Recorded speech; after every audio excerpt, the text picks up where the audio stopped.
Hey, we have special guest in our studio right now that we are dying to get to. And thanks for coming in this morning. We have an author here, Ethan Penner. He wrote the book, Greatness is a Choice. Hello, Ethan. How are you?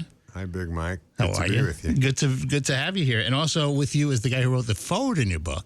Yes. A pretty well-known basketball player, one of the greats of all time. Dr. J is here, Julius Erving. Hello, sir. Mike, how are you? Right to the mic. Bring the mic to your face there. Oh, you want me to get it closer? So we can hear your voice. Yeah. All right. This is the first time you've been on the radio? I'm just asking that. Anyway, Dr. J, of course, as you know, First time. one of the great basketball of all time. So you've heard that how many times? I appreciate the compliment. It is true. And Dr. J was a forward. And what's interesting, you wrote the forward to this man's book. You know, that is, I guess, interesting. I've done a number of forwards. For some reason, friends and Romans and countrymen come to me to see if I could do a forward for their book. Yeah. And I was more than happy to do one for Well, you're Ethan's well book. regarded. We've been friends for a long time. Yeah. And how'd you first meet I think Ethan? I know him pretty well. How'd you meet him? It was through his ex-wife. Okay. And she put together a birthday celebration for him and wanted to invite some of his favorite Did you jump out of a people. cake? Is that the... She wasn't even there. She wasn't, did you? She wasn't even there. I showed up with Walt Clyde Frazier. No kidding. And we were his two favorite players, and Yeah. I played for the Nets, and The Walt Knicks. played for the Knicks. So Yeah. she paid a fortune to get us to come and celebrate his birthday, his 35th birthday. And there's been no looking back since then. You guys have become pals. And so let me ask you just quickly. You read his book called Greatness is a Choice. Mm-hmm. What'd you think? I enjoyed it. You know, it was authentic and very consistent with how I know him. I mean, there's certain nuances in there that, you know, he shares that, you know, only insiders would know are coming from Really? his heart. You know, his wife who's standing over there, and myself and his inner circle. Okay. But it is a message for the world. It's a message for everyone. Everyone could benefit from reading it. Well, let's talk to Ethan himself, Ethan Penner, Penner. Yes. I kind of, I don't have a copy of the book, but I looked it up online, of course. And You got to get it. yeah, well, I plan to. In fact, I actually plan to give it to my kids. It's Well, one of those to me, books that's that's like the most gratifying thing. I think that what inspired me to kind of put this book out there, actually the first version of this book, which I had in my head for a very long time to do, was intended to be an heirloom to pass on to my kids to hopefully stay in the family as a legacy kind of communication of my ideology that, you know, might reach future generations. Something that I always thought would be great if I had from past generations. But that book, I went to a printer to print like 10 or 20 copies, and I couldn't find a printer to print fewer than 100 copies. So I found myself with a lot of extra copies. Yeah. And I started giving them to people, friends, business associates, and ultimately got passed along. And the incredible feedback I got from people inspired me to think that if I could rewrite that first version into something more commercially interesting to people who didn't know me, there would be some value there. And probably the most gratifying feedback I got from that first version that I continue to get is the stories of people who share it with their kids. And I mean, that to me, we live in a time where, you know, the kind of foundation ideology, the value system that Julius and yours and my generations kind of got with our morning cereal, you know, our Lucky Charms or whatever we got for cereal, and was part of our life. You know, I think that's been just lost over time. Well, let's talk about that. Yeah. So greatness is a choice. In a nutshell, what are the values that you want to promote? Well, I think that there's a lot of traditional values in there that I think people, particularly in this community who are of a similar generation as we are,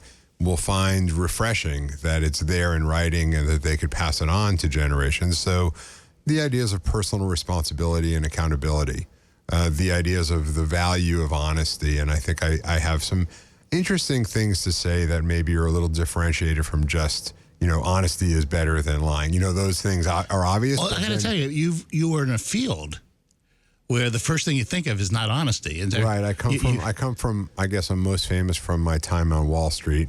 Yeah, and Wall Street Street. is a place of kind of anything is okay. It's like politics. Anything's okay to justify the end, right? The means justify the end. And I think that, I mean, that's grotesque. You know, I actually love and was attracted to the field of finance because I like studying history. And I think that's also something that's been lost today. Young people going into fields and not knowing the history of their business and not knowing the history of their professions.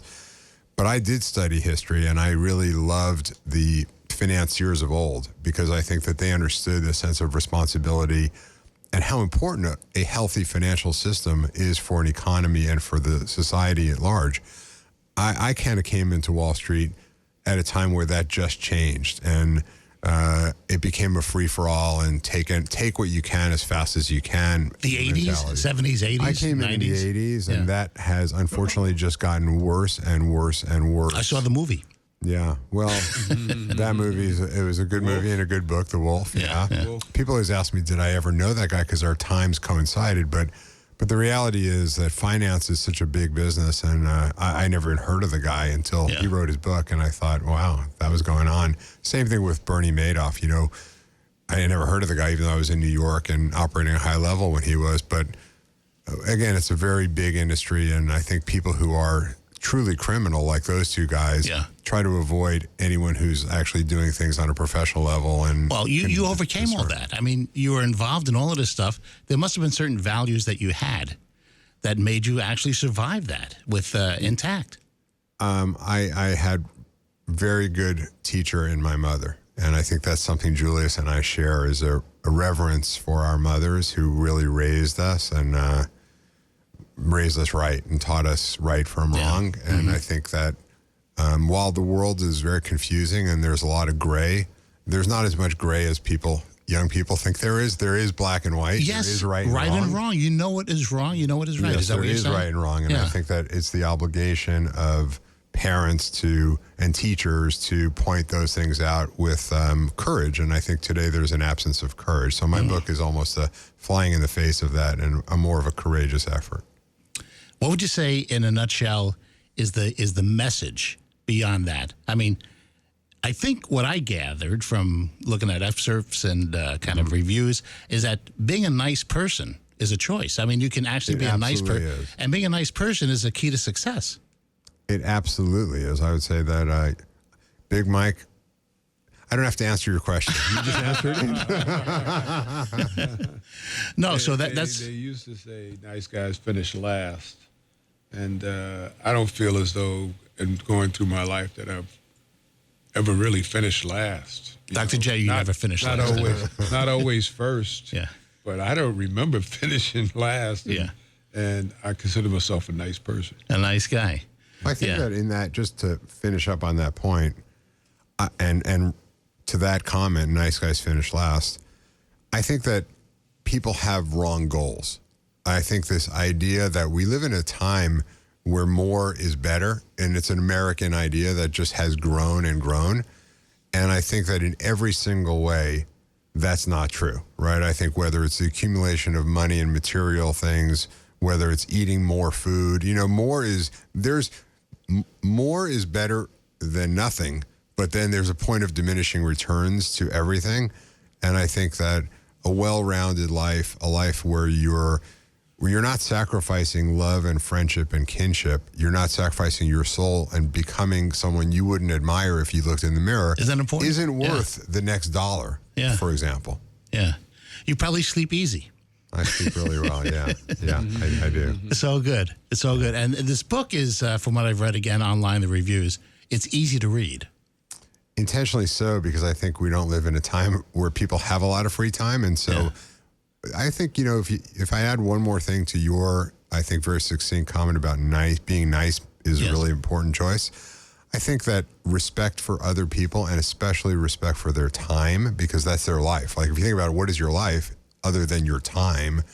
And so when I wrote this book, it was just consistent with that ideal, which is I don't want to, nor do I have the right to, impinge upon people and take too much of their time. I need to write something that gets the points across in a very concise way so that they could live with it and own it and not involve themselves in kind of a long-term commitment to reading my book. So it's a short book with short chapters by design. So all the things you've done in your career, finance, real estate, all of this stuff, probably this is your biggest contribution to the world. It's the book called Greatness is a Choice. I hope so. People ask me what my aspirations for its reach to be, and I think that if people read it and love it and pass it on, it'll get legs and it'll grow on its own merit. I think it deserves it, but only time will tell, and only other people who read it will determine that. You're going to be at Barnes & Noble starting at 11 o'clock this morning in about half an hour. With my great friend, the great forward, Julius Erving. Julius Erving, Dr. J. Yes. Yeah, what a pleasure. Thank you so much for coming in this morning. The book is called Greatness is a Choice. Look it up online. You'll see what I'm talking about, how the reviews are outstanding. And Ethan Penner is the author's name. He's in the studio right now. Penner, last name. And have a good stay here in the Villages. Big Mike, thanks for having us. Dr. J, thank you so much, Good too. to see you, man. Okay, they're going to be at Barnes & Noble coming up in a few minutes. So check them out today at 11 o'clock. Guys, have a great day. Thank you.